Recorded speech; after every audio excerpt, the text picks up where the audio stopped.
It's a 4, man. How can people even receive what you say when you started off with that? How can they receive? He asked me a question, Michael. Right. So I'm not like you and Skip. It's a 4, man. It's the Los Angeles Rams. I picked the Cowboys to win this game on Friday. It's well documented. You played against Matthew Stafford, who, by the way, left the game. Okay, then on top of that, you Brett Rippon, not Mark Rippon, Brett Rippon.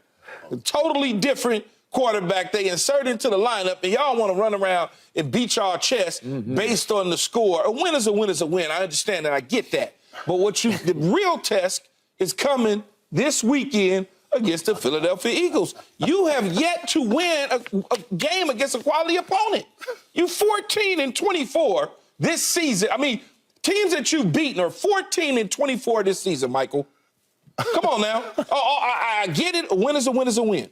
But I'm not about to say, oh, it was a 10. This is the most explosive offense I've ever seen. I'm not going to do that. What they did do, however, that was impressive to me, is they made a decision to move CeeDee Lamb to the X position at times and get him the football. That is the major spot for top 10 wide receivers to be on the backside in a 3-by-1 or a 2-by-2 on the outside edge of the numbers and going to work. Thank you. They did a good job of moving him around. There's no question about that. But you couldn't tell me one defensive back that the Los Angeles Rams had. You couldn't give me a name.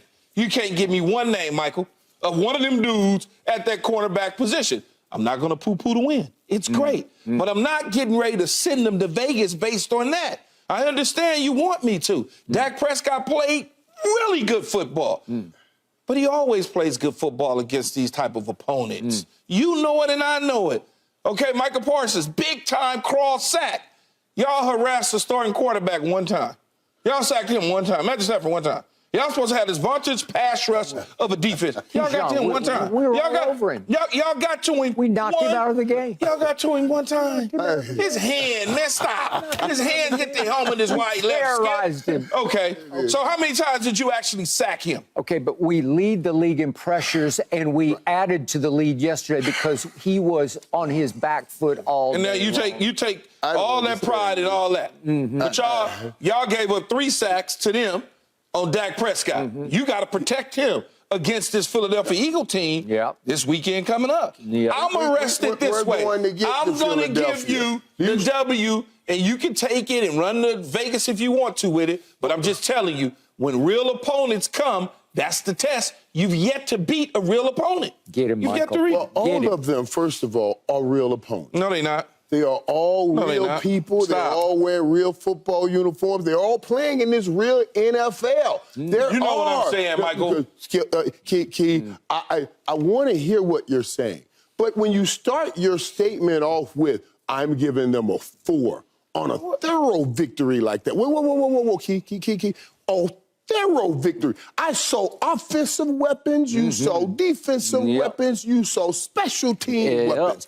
It was on every aspect. Now, let me enlighten you a little here.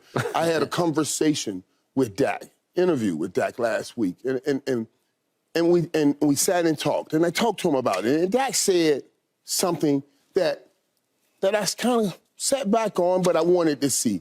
You know, he said, listen, we went into this bye week as a team. We looked over everything. We are demarking this. We're putting a stamp here and saying from here on out, if this is new, we're going to be a different team. You know, my mind, I'm a spiritual man. I wanted to look at this real deep, you know, and I said, we're coming out week 8 versus the Rams. He mentioned in his interview, it's the 8th year of his career. Y'all do know 8's my favorite number. You know what I mean? And the number 8 stands for new beginning. And Dak was talking about they have this new beginning. I stuck back like, what took y'all so long to get here? All of this came down during this bye week when after Michael Parsons came out and stood up for Dak, and then I thought about it, and then remember the coach came out and said something. So they took all of this into the bye week and they stirred it up in their pot of stew, and they fed nails and rocks to them boys, and they went out and played some good ball. That's all I'm saying. There was a demarcation. They made a statement. Obviously, they came together. I was wondering, why is San Francisco more hyped to play you than you are to play them? Good point. The bye week got them understanding nobody likes you. Nobody wants you. All those friends, don't even try trade jerseys with anybody. You got enemies all over the place. Play like that. Play like they don't like you. And now we see what they do when they play like they know how to play. People, they showed up, Key. They showed up in every aspect, and you give them a 4. If you'd have given them an 8, I could have listened to what the rest of you had, what you had to say. But once you gave them a 4, I shut down all my ears because the rest was just garbage. That was a thorough win by the Dallas Cowboys. Can I ask you a question? Mike, I hate to interrupt you, but I just want to ask you. It's a thorough win, Skip. I just want to ask you a simple question. I would like for you to just answer with a simple yes or no, sir. Okay. Are the Giants a good football team? I'm just want yes or no. Yes, they are in the NFL. Oh, that's not what I asked you. Are they a good football I'm giving team? you the yes. Yes, they are in the NFL. So the Giants are a good football team. When they have Daniel Jones, they're pretty Okay, good. so you beat them 40-0. The Jets at the time were a good football team when you beat them with Zach Wilson after Aaron Rodgers got hurt. They were a good team when you beat them 30-10. They were coming off a big win over Buffalo. It's yes or no. You start running this race with him. The New England Patriots, you beat 38-3. They're a good football team. Coming off But good football team? Okay. Was San Fran a good football team when they beat us? You squeaked out a win by 3 points against the Chargers for crying out loud. Squeaked it out. Okay, then you beat the Rams 43-20. I must say this to you again. We're going to get through the whole season. 14-24 of the teams that you've beaten, that's their combined win-loss total. I'm just telling you. You telling me about giving them a 4. You ain't beat nobody. Look at the realities. Here's the realities, Key. What you're doing is here's the reality. What am I doing? The Cowboys have won 11 straight home games. They have. Are you telling me that they beat nobody in 11 games? Then that's not on the Cowboys. That's on the sorry NFL. If you sent me 11 opponents and they're all sorry, then that's not. So we know that's not true. That's hyperbole. Let's stop doing that. There ain't no hyperbole. First of all, Michael and Skip, we haven't been on this show in 11 weeks for them to win 11 straight home games. I don't care about last year. We talking about right now. You trying to tell me something about last year. We're talking about right now, today.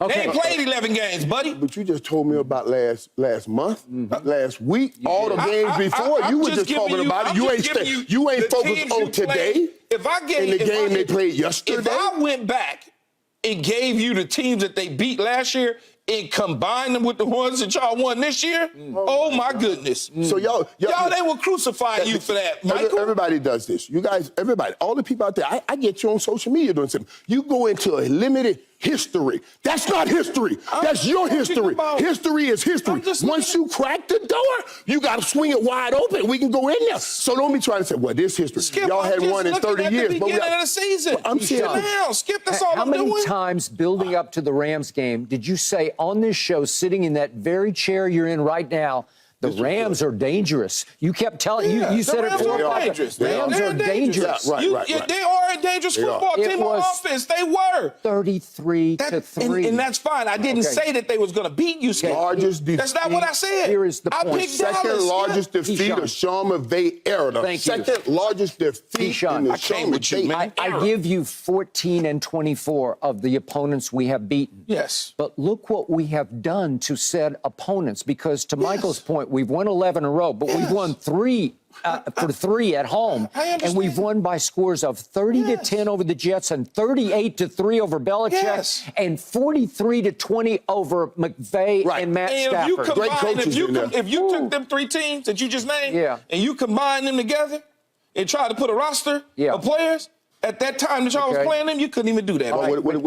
It's hard to beat teams this badly in the NFL. We have won by an average score of 37-11. 37-11 at home. And if you throw in the Giants, we beat them 40-0 on opening night at their place. So in other words, you have to play at home is what you're telling me then. No, we won on the road. Because the 2 losses, the 2 shellacks was on the road. No. I brought that up. Let me tell you why. Wait. Let me tell you why I brought that up. Because you see right now, Once we go into Philly, since you're bringing up tomorrow and all those things. Now we're looking at home field advantage. Whoa. We're bringing up home field advantage throughout the playoffs, and you see what's going on. I'm setting this up to let you know once you get it home, we're bringing it home. That's the whole deal. Once the Cowboys get this thing coming home, playoffs coming through Dallas, you're going to get it home. Haven't they had that in the past since you want to deal in the past? They've had home field advantage in the past and got sent home. Oh, my God. So stop it, Skip. Every time. No, I'm going to start it. What you saw yesterday was the NFL's most explosive team in all three phases. We lead the league in firepower in all three phases. Let me demonstrate this to you. Show up yesterday. Can we show you let's go right down the line here. This is Dak's first throw for a touchdown to somebody named Jake Ferguson, who, by the way, he's starting. We will see what that passing attack looks like. We will see what the Dallas Cowboys look like. It's your day. I want you to be happy, Skip. I want you to enjoy this moment as you should, given the fact that Oklahoma certainly lost it, and that hurt you, so you were able to bounce back on the Dallas Cowboys win. I get it. It's all pom-poms. I have no hate. I'm just trying to make sure y'all understand when it gets tough, you're going to have to show up, buddy. Well, giving it a 4, that is hate, Key, to be real with you. That's hate. That was hate. You played against a lesser opponent. You're supposed to dominate him, Michael. Yeah, but you're a very good analyst. You have so much to I'm exceptional. I'm not worried about that. Assess in that game, and you saw it. I gave everybody they do. Only thing I'm saying to you, Michael, is it's the Rams. You take glory in that? Yeah, in every team that you beat in the NFL, you take glory in. Let's get back to something you said. Turpin on the return. Being an incredible weapon. Watching this kid set up these blocks was unbelievable. This is going, I guarantee you, this is going to make a huge difference. You get the field position. They're getting this thing going. I remember when we were on a team with Dion. You knew you had someone special back there, right? You had so everybody, every time they get the ball, everybody wants to do his job. You don't want to be the one because he could take any one of those balls and return them. I mean, it's special watching this kid. It's special watching the Cowboys when they play like that. That was almost a perfect game. You could talk about the opponent, but they showed up in every phase. And they needed that going into this Philly game. They did. They needed that, and we're going to talk about this. They needed it for the confidence going into this Philly game. Confidence for them going up, and the Philly confidence is probably hovering. So that's going to be. Their confidence. Okay. Now Philly. Well, I'm just saying, we're about to talk about that. Keyshawn, this was a tour de force. This was a statement game. As we head to Philadelphia, it showed you that this team can explode in ways no other team in the league can explode in all the Rams, three phases. Skip. You told me how dangerous they were. The Rams offense. You thought it was going to be a close game. Offense can put up some points. Right. There's no question about it. Their quarterback got hurt. They were playing with Brett Rippon at the quarterback spot. You take pride in that? But we knocked Matt out of the game because we were all over him. We lead the league in pressures. Great defensive scheme by Dan Quinn. Go in there and hit him with your helmet and knock him out the game. That's a great defensive scheme. Well, get around him. That is a defensive scheme. Put pressure on the quarterback. Don't ever let him get comfortable. So that's what you do, Keith. So that's part of it then. They game plan helmet to finger. A helmet to thumb. That was a game plan, Michael? Helmet to thumb. It was to get to the quarterback. Helmet to thumb. Make sure that when you come on the twist, you put your helmet down so when he throws, it hits his... Stop! Michael, come on, man. But the game plan is to get to the quarterback. And they did that. They played on the back end. My concerns... I'm going to tell you something. I'm so happy with DeRon Bland. I'm still concerned. We're about to talk about that with what's going to happen in Philly because they got quite a fellow over there in AB11. So we're going to talk about that. But the way this kid is played, and again, give love to Al Harris on the back end, coaching those guys, man. I mean, he's just doing an incredible job, man. Every time I talk to him, I try to tell him, keep doing what you're doing and teaching those guys.